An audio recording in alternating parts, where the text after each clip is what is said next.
అంటే ఇదే మూవీలో సీనియర్ నటి ఆమని గారు ఉన్నారనమాట. యెస్. యెస్. అసలు ఆమని గారంటే ఒక మామూలు ప్రొఫైల్ కాదు ఆమెది. యెస్. అవునవును. ఎన్ని వందల సినిమాలు చేస్తున్నారు. అవునవును. హీరోయిన్‌గా ఆమె రేంజ్ అవును. గాని, అవును. ఆమె కెపాసిటీ గాని మనం ప్రత్యేకంగా అవును. చెప్పుకోవాల్సిన అవసరం లేదు. అవును. అలాంటి ఒక గొప్ప ఆర్టిస్ట్‌తో నటించేటప్పుడు మీకెలా అనిపించింది? ఆల్రెడీగా నేను 2 సినిమాలు ఆమెతో చేశాను. ఓకే. చాలా ప్రొఫెషనల్ ఆర్టిస్ట్ అండి. నిజంగా ఆమని గారితో మనం చాలా నేర్చుకోవాలి. ఇప్పుడున్న ఆర్టిస్టులు అందరూ ఎస్పెషల్లీగా లేడీస్ ఆర్టిస్టులు మాత్రం నేర్చుకోవాలి ఆమె ఓకే. దగ్గర. అసలు ఈ సినిమాలో ఒక సీన్‌లో ఒక 3, 4 కిలోమీటర్స్ నడిపించారు ఆమెతో. హ్మ్.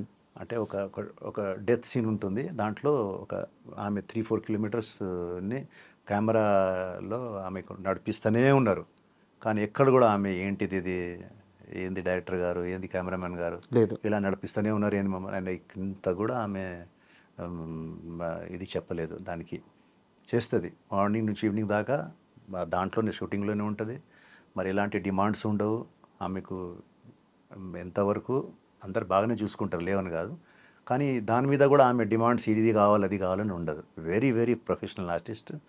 వెరీ వెరీ అంటే ఒక మంచి హ్యూమన్ బీయింగ్ కూడా ఆమె. అందరితో ఉన్న ఆర్టిస్టులందరితో చాలా బాగుంటది. అందరితో మాట్లాడుతది. ఎక్కడ కూడా నేను ఇన్ని సినిమాలు చేశానే, నాది ఇంత పెద్ద ప్రొఫైల్ ఉంది నాకు అని ఇంత కూడా గర్వం ఆమెలో ఉండదు. Okay. That's a greatness of her.